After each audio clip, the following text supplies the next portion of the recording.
que seja recordar, né, aquilo que você já sabe. Abra o livro na página 33, o livro na página de número 33, página 33.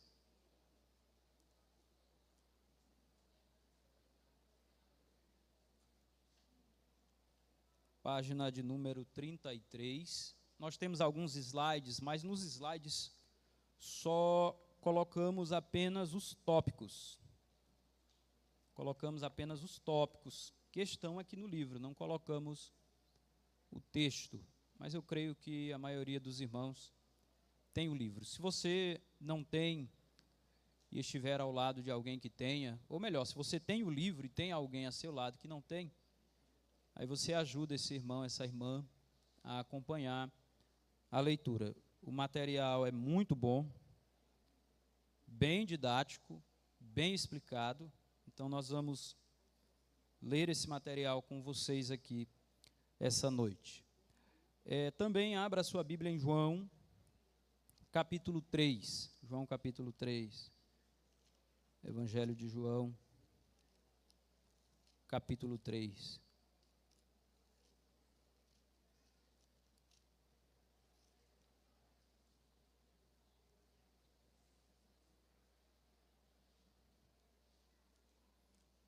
João capítulo 3. João capítulo 3. E também quero ler Hebreus, capítulo 10.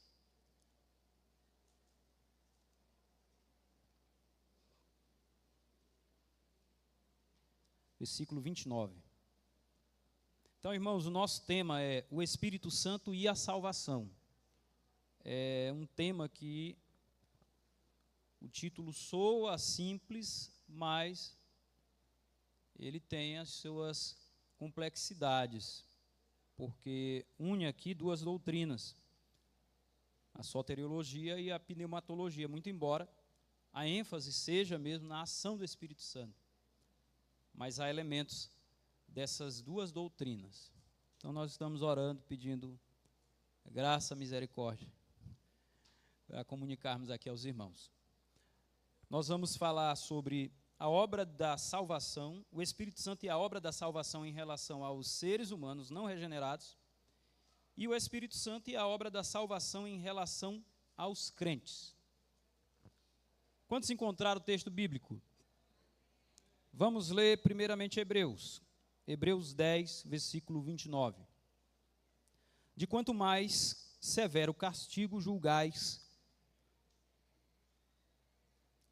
vós, será considerado digno aquele que calcou aos pés o Filho de Deus e profanou o sangue da aliança com o qual foi santificado e ultrajou o Espírito da graça. Então diga, Espírito da graça.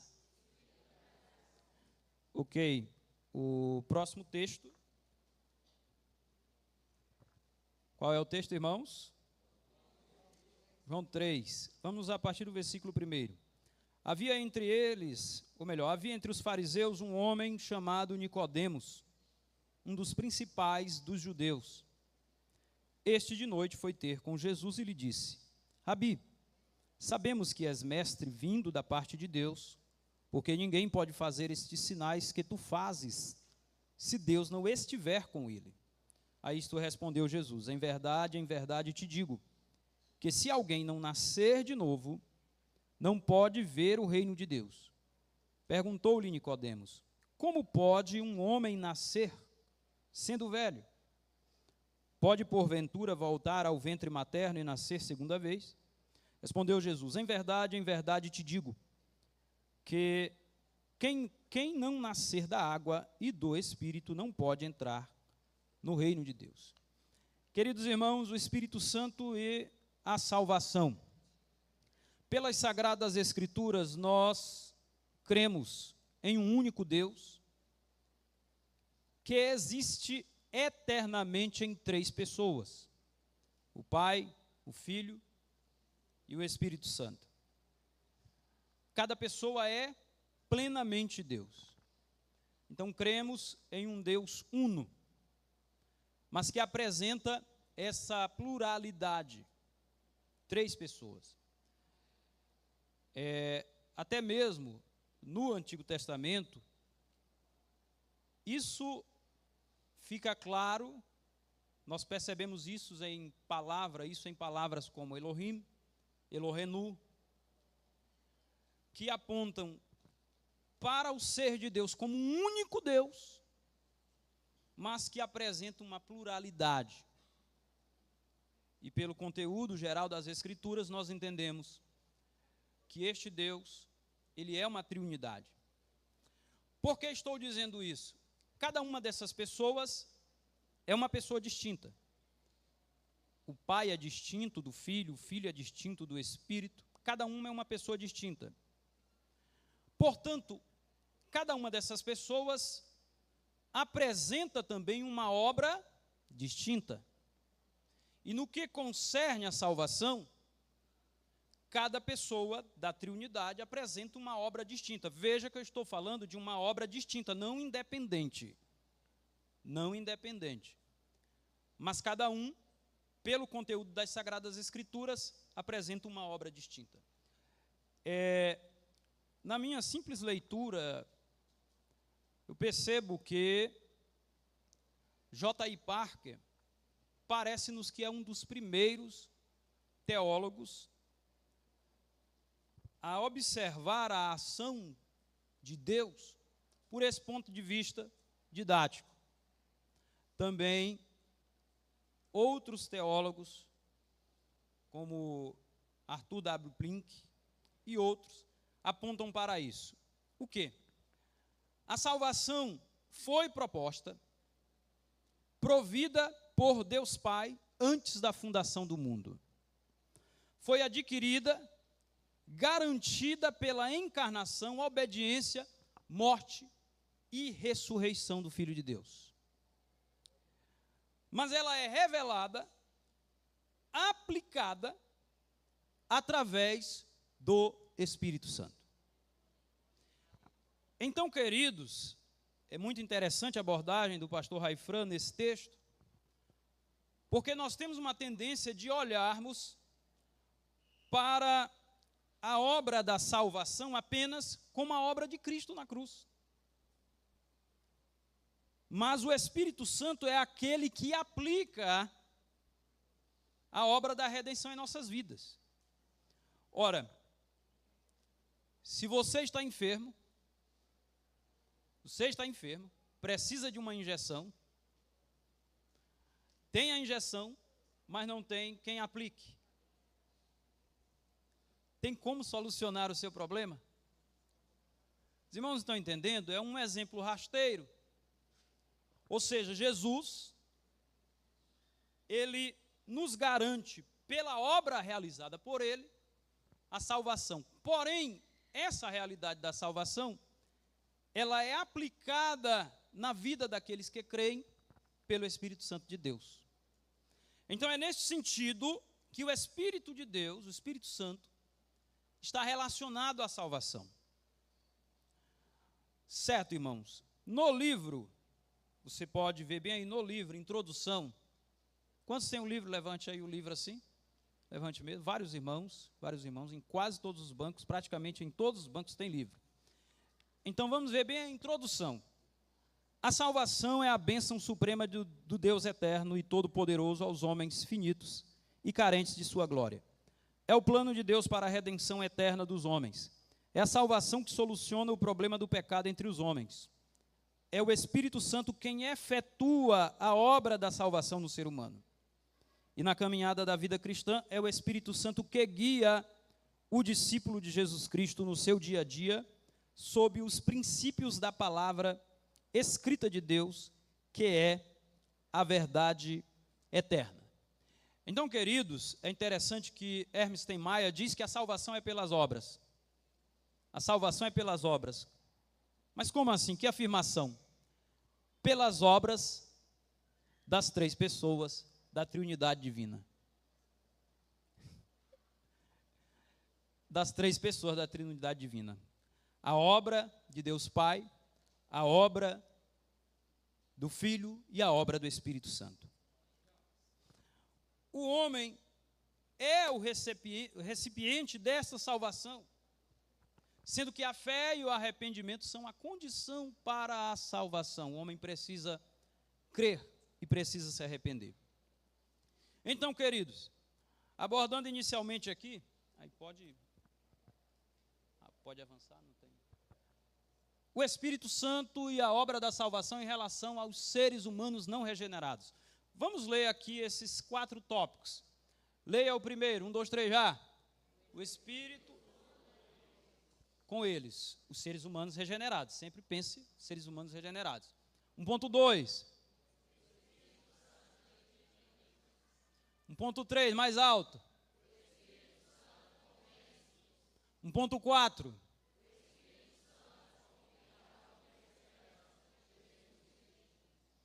Então, o Espírito Santo luta com os homens, procurando refreá-los para que não prossigam em um caminho de insubordinação e impiedade. E é interessante que esse aspecto aqui é apresentado pelo pastor Raifran aqui, e a gente encontra na obra também de vários teólogos, porque é um princípio bíblico. Irmãos, os homens só não se tornaram feras a ponto de rasgarem uns aos outros, porque há uma obra de Deus através do seu Espírito que refreia a maldade presente neste mundo. Há uma obra de Deus para refrear a maldade presente neste mundo. Então, nesse sentido, o Espírito Santo luta com eles. Há uma ação. Essa luta é travada por meio de instrumentalidades humanas e através do toque do Espírito Santo na consciência. O Espírito Santo é o grande despertador. Ele nos desperta para a presença, realidade e terribilidade de nossos pecados. Quantos entenderam, podem dizer amém? 1.2, nós já lemos. O Espírito Santo testifica-lhes. O Espírito Santo testifica aos não salvos por meio da verdade concernente a Jesus Cristo. Então, o Espírito Santo é aquele que dá testemunho de Cristo. O próprio Senhor Jesus falou, 1.3, o Espírito Santo convence-os. Abra a sua Bíblia, pode até colocar ali também o texto bíblico, de João 16. João 16, versículo 8. Versículo 8. Olha só que interessante esse texto bíblico. João 16, versículo 8. Quem encontrou, diga amém. Amém? Quando ele vier, o que é que ele vai fazer? Convencerá o mundo do pecado, da justiça e do juízo. Aí Jesus explica: do pecado, porque não creem em mim. Da justiça, porque vou para o Pai, e não me vereis mais. Do juízo, porque o príncipe deste mundo já está julgado. Então, querido, veja que essa palavra convence. Quando ele vier, convencerá o mundo. Essa palavra convence significa levar verdades, apresentar verdades de que uma outra maneira poderiam ser apresentadas como duvidosas. Ou seja, por mais que um homem, vamos aqui de maneira bem prática, por mais que um homem tenha toda a instrumentalidade da oratória, ele saiba se dirigir a um público, ele saiba interpretar um texto, saiba levar uma mensagem, mas sem essa ação do Espírito Santo de Deus de apresentar a verdade, ele jamais vai apresentar a verdade da Escritura. Porque o papel de convencer o mundo é do Espírito. Aí, às vezes, a gente pensa que é alguma coisa. Você prega no domingo, aí os irmãos dizem para você: que mensagem? Que palavra, meu Deus! Aí você sai pensando que é o melhor pregador do Brasil naquele dia. Mas, na verdade, é o Espírito Santo de Deus quem transmite a mensagem. Que maravilha, irmãos. Que maravilha. Então, ele convencerá, ele vai apresentar, ele vai estampar, ele vai levar as verdades, levar a verdade do Evangelho como ela é, sem nenhuma poluição. Porque muitas vezes, se nós não cuidarmos, nós podemos poluir. Às vezes com uma teologia pessoal própria, às vezes com uma abordagem que não é própria do texto, às vezes uma abordagem sociológica, jurídica, que não é da psicologia, né, psicológica, da psicologia moderna, ou da psicanálise. Aí você pode poluir, acrescentar ou adulterar. Mas o Espírito Santo de Deus, ele tem essa missão de convencer o mundo do pecado, da justiça e do juízo. Olha aí para o seu livro, o pastor Raifran coloca aqui de forma muito interessante, ele diz: ele convence não primeiramente do pecado da quebra da lei, mas do pecado da incredulidade, do pecado porque não creem em mim. Está bem claro, o texto diz. Então ele convence os homens do pecado da incredulidade. Continuando aí, visto que todo o pecado tem sua raiz na incredulidade, a mais grave forma de incredulidade é a rejeição de Cristo. Leia bem forte a continuidade, vamos lá, 1, 2, 3 já.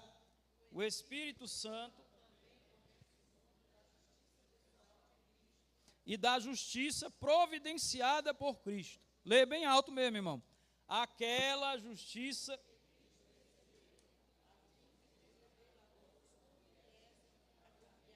nele. Então, o Espírito Santo convence da justiça, a justiça de Cristo. E essa justiça é a justiça que é imputada aos que creem. Aos que creem. Quando você crê, a justiça de Cristo, quando o homem crê, a justiça de Cristo é imputada, ou seja, transferida a ele. É transferida a este homem. E através da justiça de Cristo, ele é considerado justo. Ou seja, não culpado, porque culpa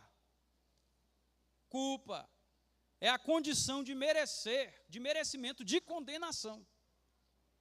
É a condição de se estar condenado ou direcionado à condenação. Mas quando alguém encontra Jesus, a justiça de Cristo é transferida a este alguém, no caso você encontrou Jesus, a justiça de Cristo foi transferida a você, e quando Deus olha para você, Ele vê você, mas Ele vê a justiça de Cristo. Segundo aos Coríntios, capítulo 5, né? Porque Ele tratou Jesus como se fosse o nosso próprio pecado, e a partir do momento que nós cremos, Ele nos trata agora como se nós fôssemos a própria justiça de Cristo. Então, irmãos, o Espírito vem para convencer da justiça.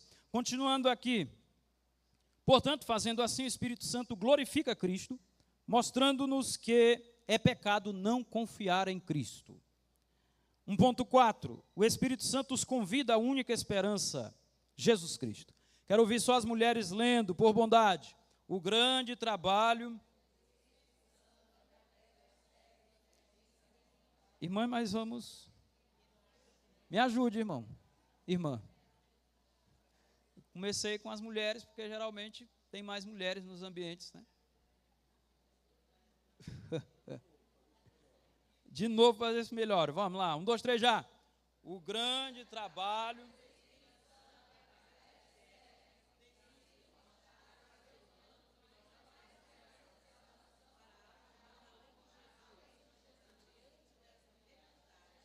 É o próprio Espírito Santo que convida a vir a Cristo como um único mediador e único meio de salvação. Glória a Deus, glória a Deus. Então, há um convite do Espírito Santo. E é interessante nós falarmos que este convite é a todos os homens. Porque o Evangelho é para todos os homens. Porque a graça manifestou-se salvadora a todos os homens. A todos os homens. Aí alguns dizem que é a todos os homens, mas é efetiva somente esse convite seria efetivo somente àqueles que foram destinados de antemão à salvação. Cai-se aí no erro da dupla predestinação. Aí quando a gente diz todos, aí diz assim, é todos do Brasil, da Europa, da China, todos os que creem que estão no mundo inteiro. Uma certa vez eu disse, foi até em sala de aula, nos tempos que eu gostava de debater, que hoje, graças a Deus, Jesus me libertou.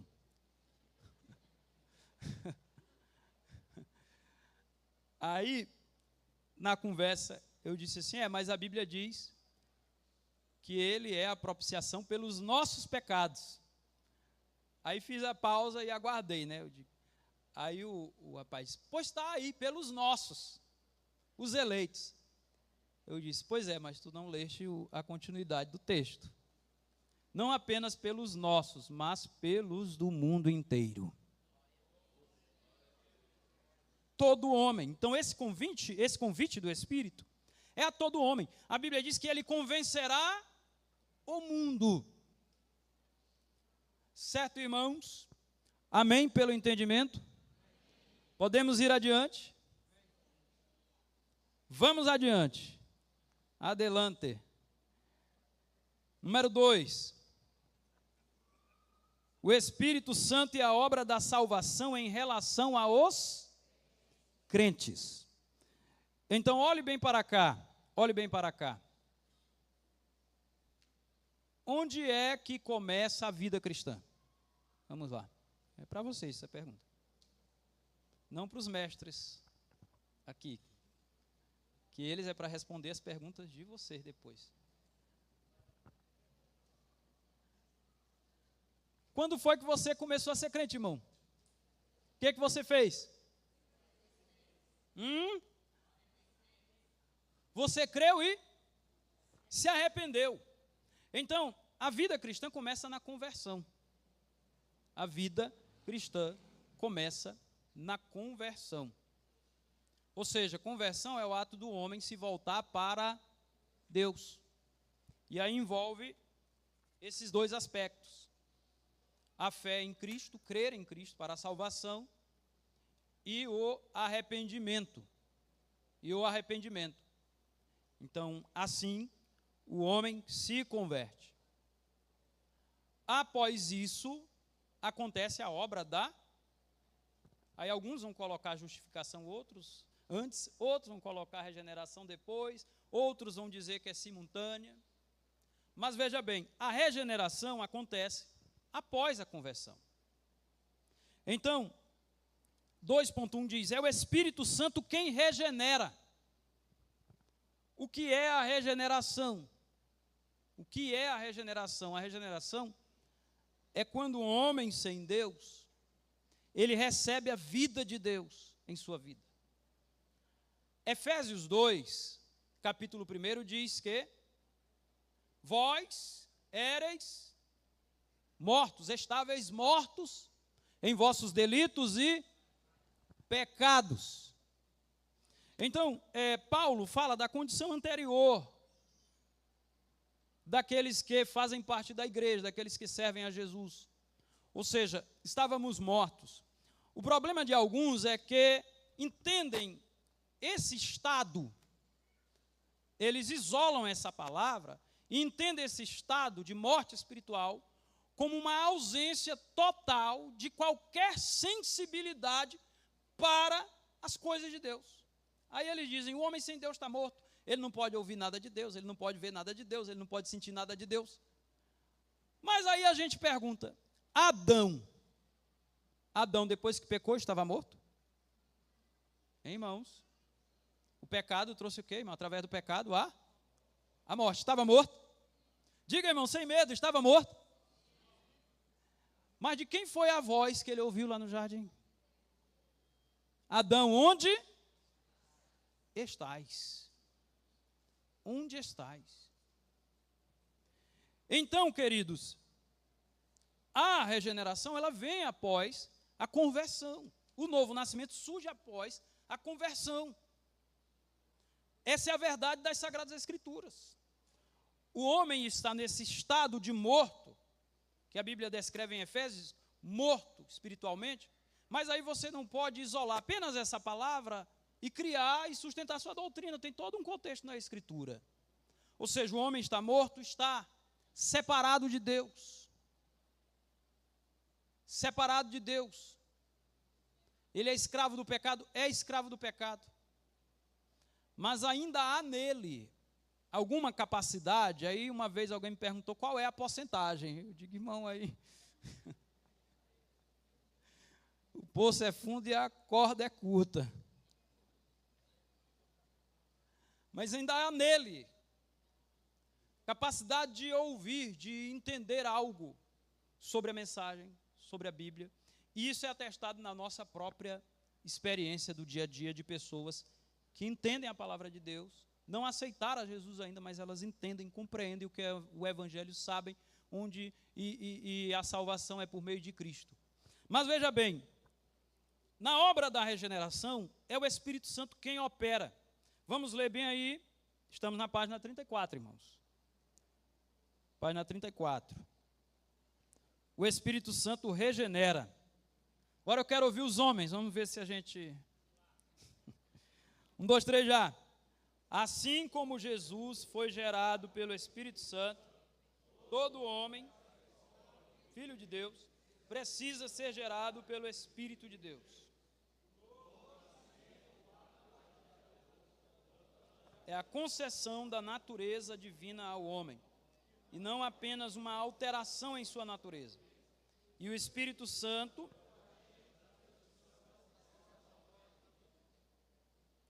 Aqui é João capítulo 3, você deixa sua Bíblia aberta em João capítulo 3, nós vamos olhar rapidamente para esse texto. Porque essa obra de nascer de novo é uma obra do Espírito, na vida daqueles que creem, ou creram. Ou seja, o Espírito Santo, e claro, através da palavra que fala ao coração do homem, ele infunde, ele coloca a vida de Deus nesse homem. Ele coloca a vida de Deus nesse homem. Eu entendo, a pessoa creu, se arrependeu, regenerado. Porque também não pense que creu, se arrependeu hoje, aí daqui a uma semana, um mês, o Espírito Santo vai regenerar. Não. Creu, se arrependeu. Por isso que é difícil essa questão da ordem da salvação, porque esses elementos, eles acontecem na alma, no coração do indivíduo. O Espírito Santo de Deus age ali no coração do indivíduo. Então, creu, se arrependeu, é regenerado. Ou seja, está vivo para a vida com Deus. Está pronto para ser discípulo de Jesus, para aprender de Jesus, está pronto para seguir a vida cristã. A partir de então, ele passa ao processo de santificação. Ou seja, o Espírito o regenera e o Espírito vai trabalhar na vida deste homem para levá-lo a ser como Jesus, a viver a imagem de Cristo Jesus.